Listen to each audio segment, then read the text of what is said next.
What is up, everyone? Hello, welcome. I don't think this is a surprise to anyone, but guess what ride I'm talking about? I swear this is the only video I'll make of Fast and Furious. You got my word.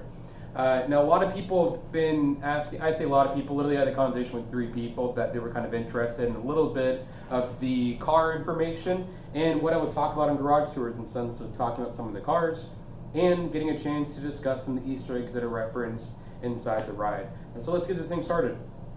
Now, I'll mention first about the cars, and I can't really mention the cars without this guy. This guy's name is Dennis McCartney. He's actually a key contributor in actually creating the cars themselves. He's actually one of the, what we like to call a picture car coordinator on movie sets such as from all the Fast and Furious movies from 3 and up.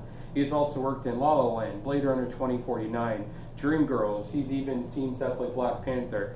And he's really tried to be either one or two things. He's either create a car from scratch using parts from other types of models, similar ones, and create a Fast and Furious model, or he's been the one that kind of distinguishing what cars would work in whatever period, in whatever movie, and what the directors or people that are making the movies, what they wanted inside the movie.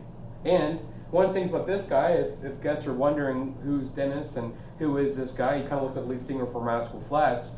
But you can actually see him inside the pre-show in the first one where Pat is talking. Now, if Pat isn't talking, you can hear him talk about how to supercharge your rider or your vehicles, what he did inside of his shop, what's kind of in this picture up here. And he's actually talking about how you do that stuff to a vehicle. Of course, Pat is talking, so it's muted, but you can still see the video of him before Mia calls on screen. So that's one cool thing you can point out to your guests if you're ever in there. Now, when I bring everyone in for a garage tour, I tell them the 3 different types, or 2 and the 2B.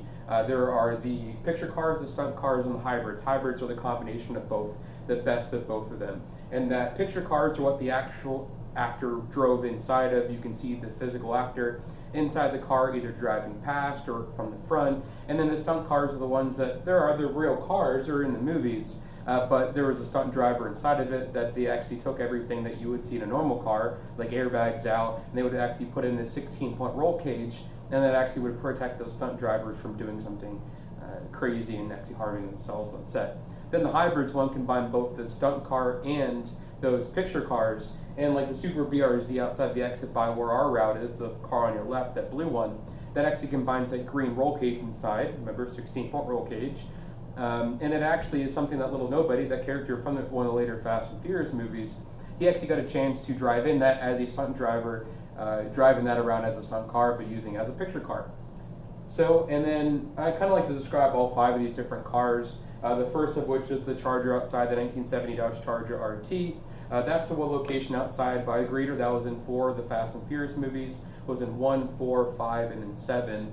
And then of course the 2, the Daytona and the Ford Escort. The Daytona is a 1969, and that actually was something that was more of a stunt car. You can see the roll cage inside. Whenever you go inside the queue, inside the garage, I like to show the guests that. So I drop the chains and you can bring them inside, lock them in behind you. Now, they can't go in the cars, they can't go in the seats or anything or even touch them, but they can go behind the door over there, and they can take a picture with it. That's a good photo for you as a guide. That's one easy. You can even get both the cars inside the picture. That's where I took that picture from. That's one where you can get a whole family inside, maybe in the middle of that.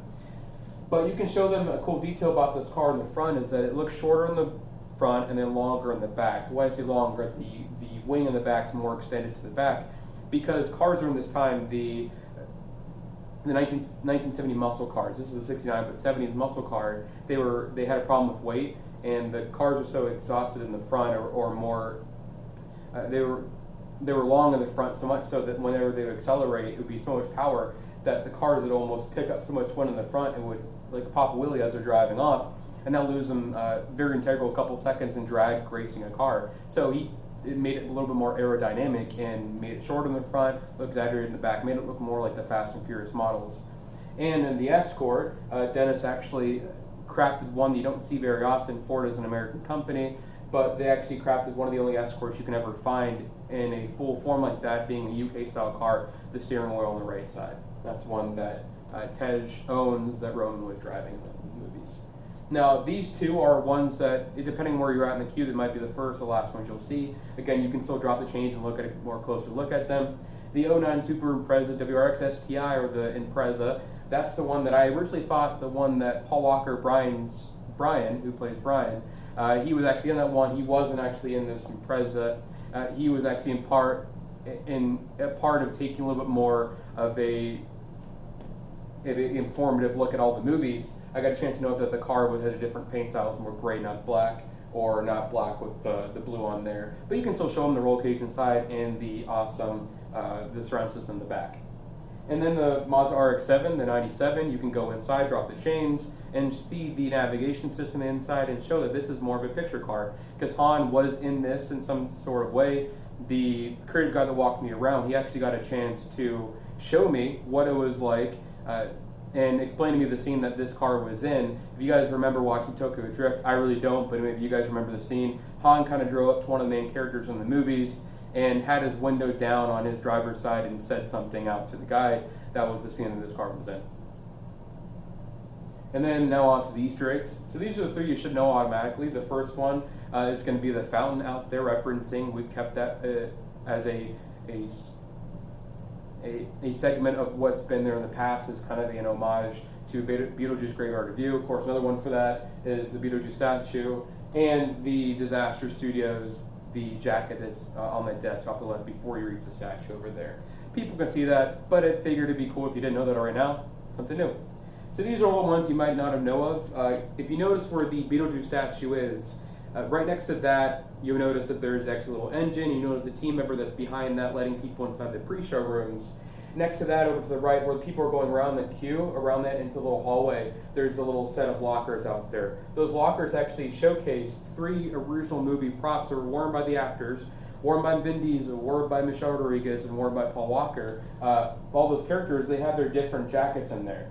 Brian is the one with the stripes on it. Letty's is the one in the middle with it looks more like that, a little grayish type. And then the straight black jacket with the white zipper, that's the one on the far right, that's for Dom's. I like to remember it, if you ever forget it, by the little tape that has the names on them on the lockers. You notice that Dom, there's 2 Doms and no Brian, that's Brian's coat. There's on the other opposite side, you'll see 2 Doms, or you'll see 2 Brians, and there's Dom's coat. It's a way to justify, hey, there's 1 and 1, they're together. I don't know, that's the way I like to think of it. You can think of other way to remember, or just remember what they look like. Those are real movie props. Cool, right guys? Moving on, this is a big picture because if I went through everything like that, it's just really hard to see. This is the one you can go into. This is called a detail shop. This is where they paint details on the front of the cars or off to the side. And as a little bit more of a detailed look at them, you see on the left side over here in the corner, you'll notice that you see the bowling pin as a closer look on the picture. Behind that is the California out of time plate from Back to the Future. Above that is the old MCA Universal Studios Florida logo before Islands of Adventure was a thing.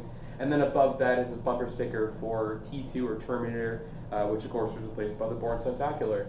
Now the bowling pin is a good thing I like to talk about if I want to expand my information, they really want to know information about really cars and how they detail them. And you can actually say this to your guests, is that detailers, people who like to create those cool designs on cars, they practice on things with curves. Most likely bowling pins or bowling balls, they're the things that you can find anywhere and that you can practice on. If they look right on the curved edges or curved surfaces on those things, they can then translate that to the cars themselves. Below that is another license plate you can see on the top up here on the little shelf up there in the middle. It's kind of being blocked. It's kind of hard to see, you kind of have to look over. This says Hazard County on the bottom. That actually is right off the General Lee. When I say right off, these license plates are all references. They're not real movie props, but they're references, so people can say, oh, that's cool. That's from this, and this is what we're doing right now. This one up here, the AIF OOM, the Florida Miami-Dade plate under where the Dukes of Hazzard is. This is where the Miami Vice one is, from Crockett's Miami Vice plate. That was on his Corvette.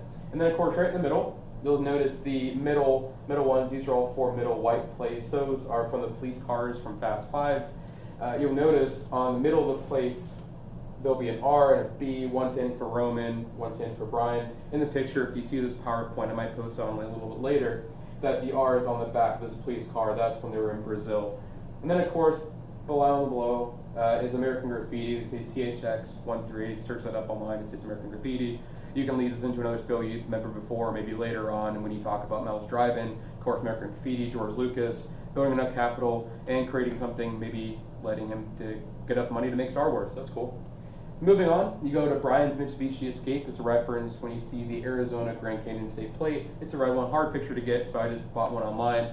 And then over here on the right, you see Brian's various Skyline plates from Illinois, New Jersey. Those are from his other Skylines. And then below over here, where the disaster coat was, above that on the desk, you notice off to the left, you'll see that there are two plates. One is bullet holes through the plate. That's the California one that's actually a reference to the van from the A-Team.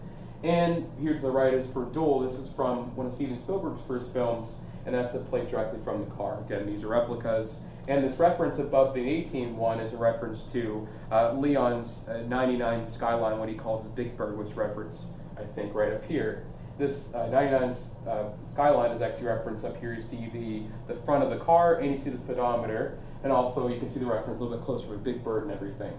Now, going over behind the Escort, specifically, there's this tall blue, kind of bluish purple toolbox that says this car runs on Beetlejuice, nod to Beetlejuice. And Jegs, you'll see a lot of different car parts from that company. You'll see that company all over the place with banners up above in the ceilings, or even the little carts that people lay on to go under cars, or different car parts. They're a real car manufacturer that really powers or gives parts to other car companies, and they're actually able to take those parts, and it's almost free advertising for them. We partner with them here, at least with our creative team, to be here in our parking garage and make it a little more realistic.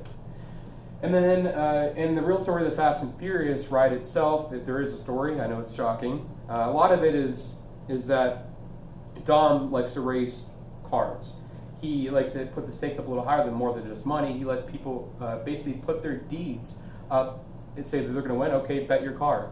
And if I win, I get your car. So obviously Dom is the legend is he's never really lost a race, and that's why when Brian beat him that one time, they vowed not to talk about it. Of course, that trophy case that there's all the cars that he's won for his collection.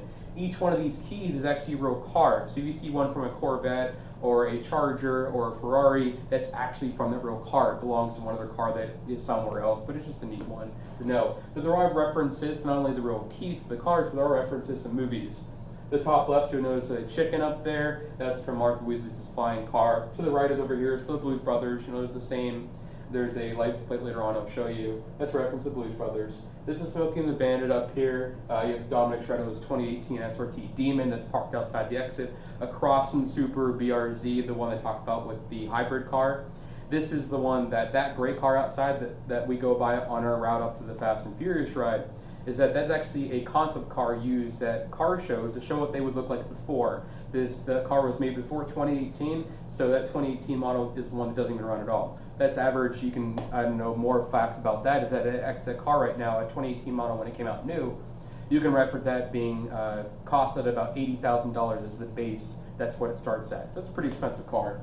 And then the last two, you notice that over here is the Earthquake and Christine. Earthquake referencing to the first ride here, and Christine, one of the books and translated into movies from Stephen King, my favorite author. And then you notice inside the queue in front of where that engine I talked about, across from the Vision Speed's truck, you'll notice that there's a twin turbo engine. That was the one inside that orange Supra that you'll find inside the if you're on the left side of the truck, you can notice, if you look outside the left-hand side, when you're turning into the garage where the first big screen is of the ride, you notice the orange Supra right there. That's just a replica, not a real thing.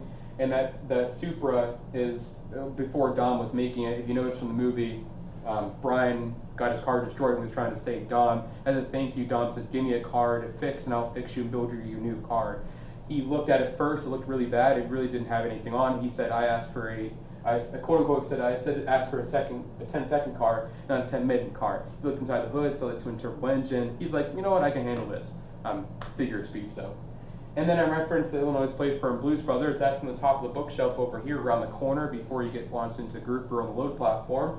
And then more specifically, you will mention the switches up here. If you're ever in line to the ride, you notice that there's 3 different switches. One referencing a letters and a date. Letters and a date. You notice that one says EQ for Earthquake for June 1990. The next one is the disaster, D for that, in January 2006. And then Fast and Furious in March of 2018.